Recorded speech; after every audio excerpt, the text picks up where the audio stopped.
Hi guys, welcome back to another episode of the Bearded Broskies. This week we're doing Game of Thrones Season 7, Episode 5. Almost done the season. It's getting pretty suspenseful here. A lot of plot points getting hammered out in this one. Oh my god. Man. Yeah. A little happier that it was 9 minutes longer than last week. Definitely looking forward to next week where it's 71 minutes and the finale is going to be 81 minutes. So we kind of get almost 3 more episodes out of this season, which is good. Episode starts with Jaime and Bronn barely surviving. Bronn pulling Jaime out of the water where they avoided Drogon's flame last week, and everyone's saying, "Oh, Jaime drowned." I'm like, "That's too lame." He was not going to drown. There was no way. So Bronn gives him some friendly advice, saying, "You're fucked, and we should surrender, and we're screwed against dragons." Yeah. And if you think I'm going back to King's Landing when the dragons show up just to die, you're out of your fucking mind.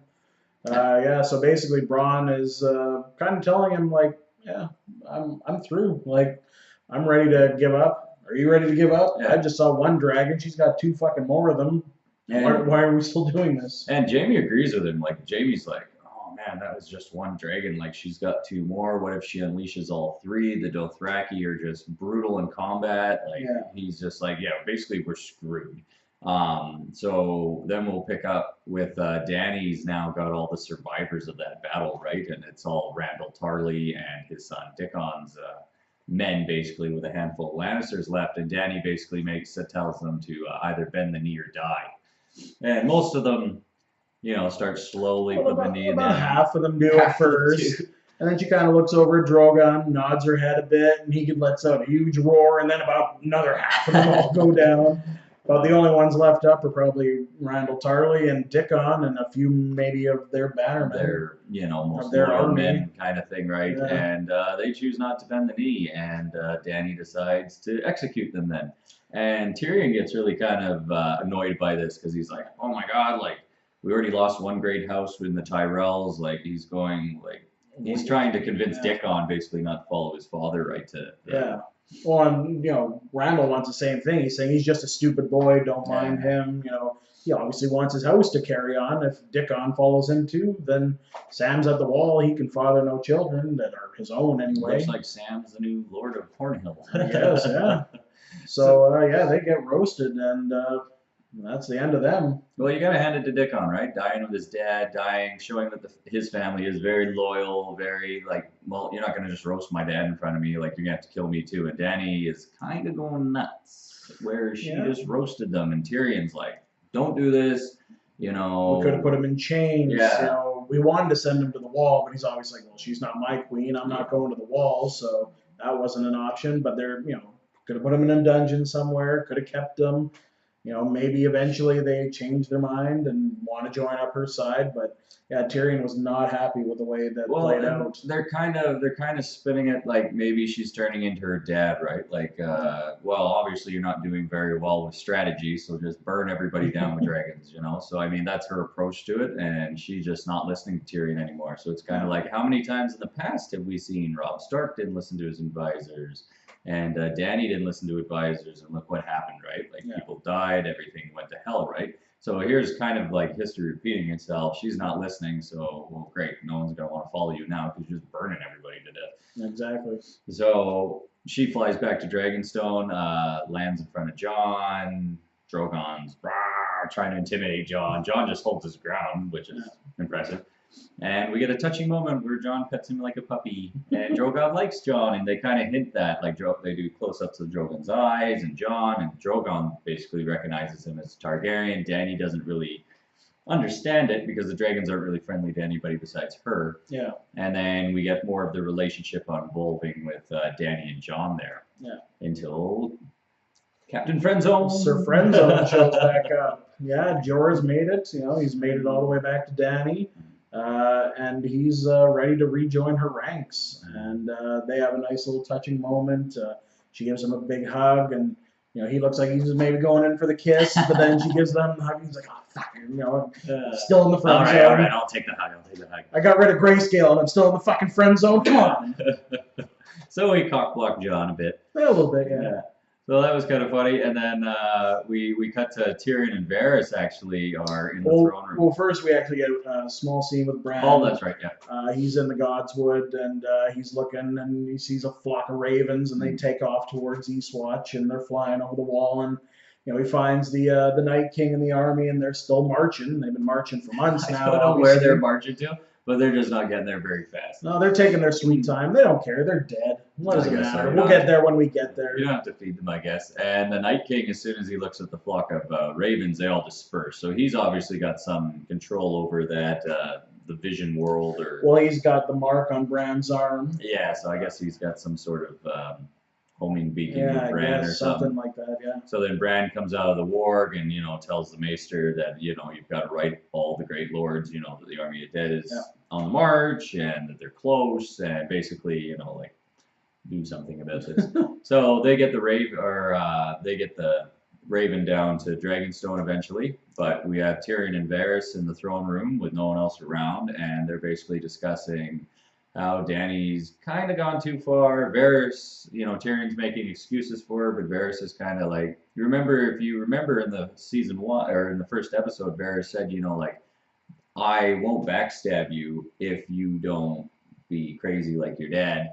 And, he said, as long as you're doing what's best for the people, I'll follow you. And already she's nuking people instead of forgiving or, showing mercy to people, right? So you're already getting Varys there going, and and Tyrion's trying to defend her, but Varys is going, you got to learn how to control her. You got to find a way to get through to her, basically, right? He says, I'm just a hand, I can't speak for her. I can only give her my counsel, and she'll be the one to decide if she's going to take it or not. And he's like, well, that's not good enough. But Varys was like, when I served the Mad King, while he was burning people, Varys was like, I was telling myself that I wasn't the one burning them. I wasn't the one burning them. And Tyrion kind of relates because he's like, that's exactly what he felt. He's like, well, I'm not the one burning them, so it's not as bad. So Varys is pretty much saying that she's not the Mad King yet.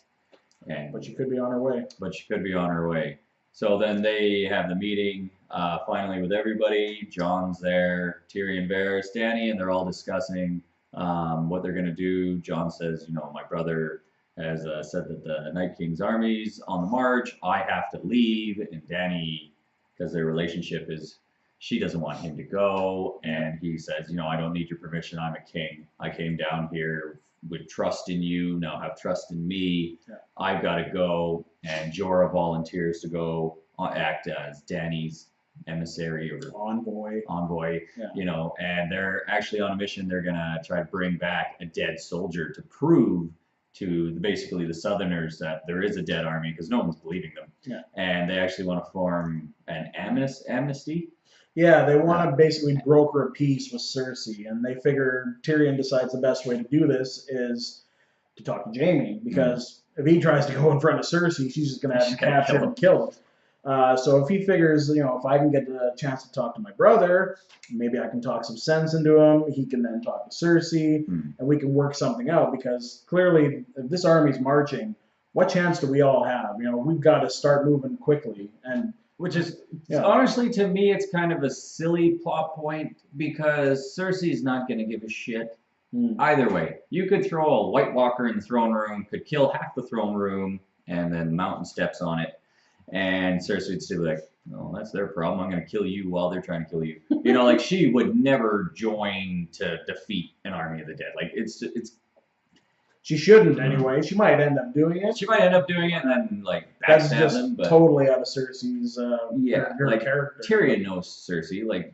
She's not gonna friggin' do that, right? Yeah. And so they decide to do that, and Davos is the one to smuggle Tyrion, of course, because he knows King's Landing. Yeah. So then he smuggles them to King's Landing, and while Tyrion is being snuck into the dungeons, courtesy of Bronn, brings Jaime down to see him, Davos goes to find our friendly Smith, who's been rowing a boat for 3 seasons. He finally rowed ashore, I guess. Rowed ashore. Gendry, row your boat ashore. He made it. Yeah. So Davos recruits Gendry, who happily goes with him, and we get a nice throwback to Robert's Rebellion. Gendry says he's not very good with a sword, but he's fond of a hammer. So he's around a hammer, kind of remade Robert's hammer. If you know anything about Robert's Rebellion, that was his weapon of choice, was a big giant hammer. Yeah. So Gendry has taken up the Baratheon seal, and he now has a giant hammer. Oh, yeah. And so we get a quick meeting with Jaime and Tyrion that doesn't really go over that well. They don't really show the conversation. Well, it doesn't really start that well anyway for Tyrion. Jaime's pissed, basically. He's like, if I ever saw you again, I'd kill you. And he said, well, you got to listen to me. I'm here to tell you about, what we know, and, we need to figure this out. Yeah, he basically makes the pitch that they talked about on Dragonstone about joining together, putting the war on hold to deal with the army of the dead, and that's kind of where they leave it. And on Tyrion's way out, they bump into 2 gold cloaks that Davos had just finished buying off to leave them alone because they found where they, landed the boat secretly. And then they want to stop Tyrion, so Gendry breaks out the hammer and bashes in a couple skulls, which is pretty cool. Yeah. And they make it back to Dragonstone. So before we touch back on that, so Jaime goes to Cersei, and she's at first like super pissed off that he went and talked to Jaime. Yeah, Qyburn's in the room with her as he's entering, and as obviously he enters, Qyburn leaves, and as Jaime starts kind of telling Cersei, what's been happening, she basically goes, "Yeah, I know what's happening." She already knows. She's got him watched. Yeah, exactly. And I know exactly what you're doing. How was our brother? She knows everything about the conversation already because obviously Qyburn's little birds told him exactly what's been going on. So, and she basically says, like, well, what are you going to do with Bronn now? Are you gonna, Yeah, it's an interesting scene because it's not a very long scene. It's probably only a 2-minute scene, but so much happened actually. Yeah. One, Cersei is pregnant. So Jaime's gonna have another baby, and she's gonna tell everyone that he's the father. Yeah, they're gonna do that, right? She's like, "Fuck you! This one's gonna be our baby." Yep. Jaime's kind of happy about that. He told her that Olenna admitted to killing Joffrey. Yep. At first, Cersei doesn't believe him, but then Jaime convinces her, and it makes sense after Jaime explains the fact that strategically Joffrey was too hard to handle.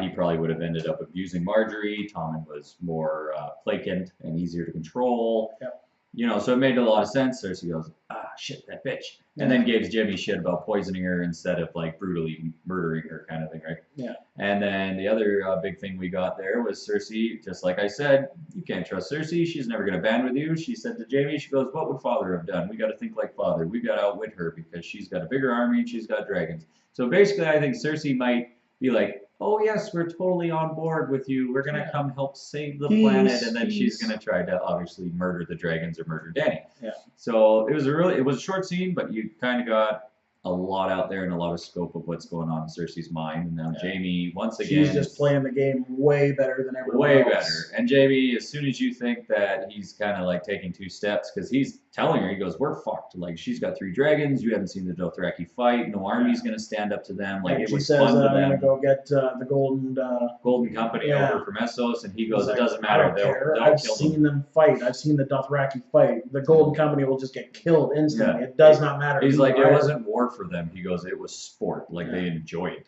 And she's just, whatever. I'm going to deal with it. So, and then she actually warns Jaime because she's basically hinting that she wants to murder Bronn for betraying them. But I think now Bronn's going to go over to Tyrion's side again. You're going to lose Bronn, Jaime. I'm sorry. The bromance is over. Yeah. Cersei wants to kill him, or she's going to kill Bronn, which will really suck because he's got some of the best lines in the whole show. Yeah, he's one of the quippiest characters we have. But, honestly, in the grand scheme of things, can we lose him? You can lose him. Like, he doesn't really matter. Like, in the books, they pretty much wrote him out. They married him off in the books, and he's just causing trouble. But they don't really... He kind of loses in the 3rd book, and they kind of hint at him in the 5th book. And I mean, as fans, I would hate to lose him because I just love the character. Bronn's but great. I could see her killing him, and just, that's the end of Bronn. But before that scene ends, Cersei tells Jaime, don't ever betray me again. Because he basically went behind her back to talk to Tyrion, right? So she's like, never betray me again. So here's the thing with Jaime. You get a close-up on Jaime and him going like, what, she's going to fucking kill me if I do this again? Yeah. And like I was saying, I think the person who's going to kill Cersei is going to be Jaime. because she's gonna just go over the top, and he's gonna be like, "Fuck this!" He's gonna kill her, kill the unborn child, and be like, our house needs to die basically because we're terrible people. So I think that's where that's going. Where do we jump from there? Next, we're going to go to Sam. So they've obviously gotten the Raven from Winterfell as well. Mhm. And the Archmaester and the rest of the Grand Maesters are all sitting around the table and they're discussing it. And, they're kind of giving it some thought, but they're obviously very dismissive. It's a pretty useless powwow they're having. Yeah, they're kind of just laughing it off, shrugging it off, no big deal. And then Sam walks in the room. He's got a big handful of scrolls that he's probably just all written out. And he overhears a conversation and he just says, "They're real. Like this is 100% real. I've seen it. We have to trust them. You need to send out a raven to everyone in the country and just basically say, you need to march up north with all your armies and fight off these White Walkers." Because you're the most educated people. They'll listen to you. All the lords have maesters, and they will listen to you if you guys say it is true. Yeah. But they kind of discredit that because they're like, no. They make up excuses basically because they're logical people, right? They're like, they always weigh everything, and unfortunately, that will never get anything done. Yeah. And so Sam kind of gets really pissed off.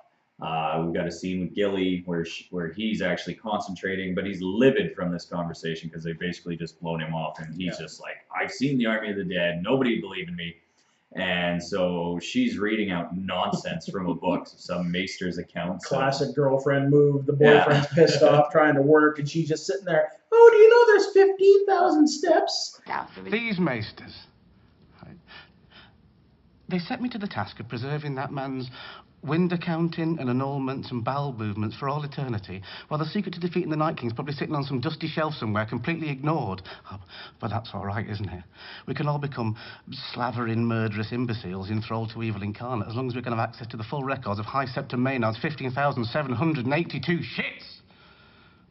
Freaks out, leaves her basically. He's made the choice. He rounds up all the restricted books he can, everything he can on the Night Walkers and the Night King, the Long Night, and he basically packs up Gilly and the baby, and he goes, "I'm going back to the wall. Like, I've learned all I can down here. These people are useless, and I'm going back to serve." He still doesn't know about his dad and brother, though, because the Archmaester didn't want to tell him. Yeah. He's like, "Oh, I don't know how to tell him. He's a good kid. I don't know how to break it to him." Yeah. So we probably won't get that revealed to the next episode when he gets back up to the wall, because I'm sure word has spread. Yeah. And so we'll leave Sam and Gilly on their horse wagon heading to the wall, which should take. They'll be there in no time. They'll be there in a day.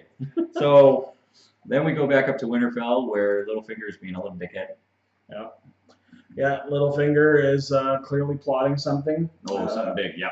He's meeting with some different lords. He's, kind of skulking around Winterfell, just talking to different people. And Arya's watching him the whole time. She's, hiding behind walls, and she's taking notes. Yeah, she's basically, she knows that this guy can't be trusted, or she figures that this guy can't be trusted. There's got to be something more to his game than, just what he's letting on. There's a meeting in the Great Hall where you've got Lord Glover and you've got Lord Royce from the Vale, and basically Littlefinger is just stirring the pot. Yeah. He's planting seeds in the Lord's minds. He's making them restless. Like, Jon took off south. They're already trying to mutiny and be like, "Oh, we should have made Sansa Queen of the North," blah blah blah blah blah. And Sansa defends Jon, but not really, because she kind of deep down wants to be Queen of the North. Yeah, she's getting a liking to what's going on. She likes the power, right? And she lived with Cersei a long time, so she's kind of molding into Cersei a bit. And Arya is trained as a faceless man, so she can read pretty much what you're thinking by reading the look on your face. Yeah. So she confronts Sansa about it and says, you didn't really defend Jon against the lords, and she's going, "Well, I need their help, and you can't argue with them or they'll leave us." And Arya's like, "Well, if you chop off their heads, they won't leave you." And she's just like, "Oh, wow." And basically Arya does an assessment on Sansa and goes, "I think you want what they're hinting." And Sansa's like, "Oh, no, I don't." And Arya can tell. She's like, "No, I can see it in your face." I have work to do. Yeah, basically tries to run away from it. And then Arya is starts following Littlefinger around Winterfell, sees him paying off informants. Yeah. He's doing dirty work for Sansa. Yeah. And he gets a scroll from the Maester that I guess is from when the Boltons held the castle. And it's the only copy. and Littlefinger hides it in his room. Arya picks his lock, goes in there, finds the scroll finally hidden in his mattress. And at first we didn't really know what it said, but I caught a few words of it and then pieced it together. It's basically a letter that Sansa wrote Catelyn and Robb back in season 1 when Cersei made her write, that letter saying that she's well in King's Landing and Arya's all good, basically under duress. And Arya didn't know about this letter. So in her mind, this looks really bad for Sansa. This looks like Sansa was almost betraying her own family and only doing what's best for her and siding with the Lannisters. Because obviously Arya was on the run. And I think Littlefinger knows that Arya is following him. So he's using this as a perfect opportunity for a useless letter, because it's probably 4 or 5 years old, to create some strife between Sansa and Arya. So this is going to lead to Arya basically having a lot of questions for Sansa next episode, and there will be some hostilities there, even though she's already got some with her already that you can see in this episode. And obviously she really doesn't like Littlefinger at all. Because as she's then exiting the room, locks up and goes to walk away, Littlefinger's watching from around the corner, so he knows exactly. He's spying on her too, right? Yeah, he knows that she's found the note, what it said, and that clearly he's got some ulterior motive going on. So they both know something about each other that they don't think that the other one knows. Or, well, I guess maybe he knows everything now. Maybe. He obviously knows that she was following him around and found the note. But so I still think Littlefinger's storyline is over. Like, I think this will be his last season, because if you figure this season, they're going to pretty much, either they're going to wrap up the Night King this season with the dragons nuking the undead army, or Jon Snow killing the Night King, and then it'll be one of those, once he dies, everything part of his magic dies. So they're either going to wrap that up this season. The whole next season will be the battle for the throne, really, because that's pretty much what you're going to have to do. 6 books called Winds of Winter, and 7th book is I Dream of Spring. So winter has to end, and the spring is the battle for the throne at the end. So that's just, I don't know if they're going to do that with the show. That's my prediction. But I feel like Littlefinger's role is kind of done. Like, you don't really need him anymore. Like, he's been a big instrument, but now it's more Arya's going to, like, either murder him and Sansa, because I think I've been wanting Sansa to die since season 1. Yeah, we both hate her. Like, show Sansa, I think, has gotten better over the years. She's gotten better, but book Sansa just blow my brains out. She never gets better. Book Sansa's still in the veil right now. Every time I read the book, I skip her chapters. I'm just done with her. So yeah, if she dies in the show, I don't know. It's a quick skim anyway. Yeah. I wouldn't mind still keeping Sophie Turner around, but if we lose her, fuck it, I don't care. If we lose her, I won't be sad. Yeah. So we'll leave the north. Lots going on up there. We'll kind of stay in the north, but we're just going to shift. Well, we're going to bounce back. So we're going to bounce down to Dragonstone for the tail end of this. And basically, Davos is telling Gendry, okay, your name is not Gendry, it's Clovis. You're Clovis. You don't tell Jon Snow that you're Robert Baratheon's bastard. You keep it to yourself. You're a smith, and you're just here to pledge your skills to his And cause. Before he can even finish talking, he's walking up to Jon Snow. My name is Gendry. I'm Robert Baratheon's son. And Davos, you were supposed to keep that a secret. So Davos has a lot of good lines at this. Oh, he's been hilarious in this episode. He was fantastic. Pretty good. So Jon and Gendry's kind of going like I met your father, and Jon's like, I met your father, and Jon's like, you're a lot thinner than your father, and Gendry's like, well, you're a lot shorter than your dad, and they're both kind of like laugh it off, and he goes, oh, our fathers were friends, and we should work together, and like help each other out, because our fathers accomplished a lot and we can accomplish a lot too. So now we have the farewell. Mr. Friendzone is leaving north with them. So Dany and Jorah have a little farewell. Jon and Dany have a little unspoken farewell. And longing looks. Yes. And so they all head up north while Dany remains, obviously. Yeah. And they land at Eastwatch by the Sea, and as soon as they bump into Tormund tells them that, oh, we found 3 stragglers south of the wall. My wildlings picked them up, and turns out it's the Hound, Beric, and Thoros and Merrick. Yeah. So after a bunch of banter, because they all kind of hate each other, because Gendry doesn't like them because he shipped them off to be killed by a red witch, as he puts it. Yeah. The Hound just doesn't give a shit and tells them all to shut the fuck up, and are we together or are we not? Yeah. True Hound fashion. Beric tries to reason. Tormund hates Jorah because Jorah's dad killed wildlings. Yep. So it's just a big confuckle. Jon Snow goes, hey, we're all still breathing, so we're all on the same side. So they form the North Avengers. The North Avengers. They lead through the gate at Eastwatch, like 6 to 8 of them in a perfect V. I called them the Guardians of the Galaxy. And they're heading north, and then it obviously pans into the snow. And so the whole next season, or the whole next episode, is going to be most likely north of the Wall and in Winterfell, I'm assuming. And maybe a little bit of I think we saw a plotting. little bit of Dany as well. There'll be a maybe little preview. plotting with Cersei and King's Landing, and they'll probably touch on Dany. I personally think Dany's going to fly north. They hinted in the trailer, from what I saw, Dany's pretty much like, I should have gone with them. I think she's going to fly, not Drogon because he just got injured. I think she's going to take probably Viserion or Rhaegal, one of the minor dragons north, and probably end up bailing them out because it looks like they're going to get surrounded and fucked. Yeah. So that's my prediction for next episode. Yeah. So a lot happened this episode. It was great. We didn't get a giant battle, and it was called Eastwatch, the episode, even though we only had 2 minutes of Eastwatch. But it'll be a lot more next Yeah, but episode. still another really solid episode. Like this season has just been absolutely fantastic. It's such a shame we only got 9 more episodes to go in the series, but you know, if this is the way they're going out, this is the exact way we would have all wanted it to go out. This has been fantastic. Like every episode is just getting better and better and better. And I mean, I love every season of Game of Thrones, but this season in particular, because I know we only have 7 episodes, and I know the season's coming to end after the next season. It's just like, oh, give me more. I'm looking at my PVR and I'm going, oh, there's only 9 minutes left. Oh, something big better happen because there's only 9 minutes left. Like something's gotta happen. So, Yeah. it's sad. Yeah. So we'll pretty much sum up the episode because now we're rambling and this video's gone on a little too long. So we're Beard Broskies. I'm Chris. This is Mike. Tune in next week, guys. Please like, share, and subscribe if you enjoyed the video. And we'll be picking up on episode 6 next week with you. Cheers, guys.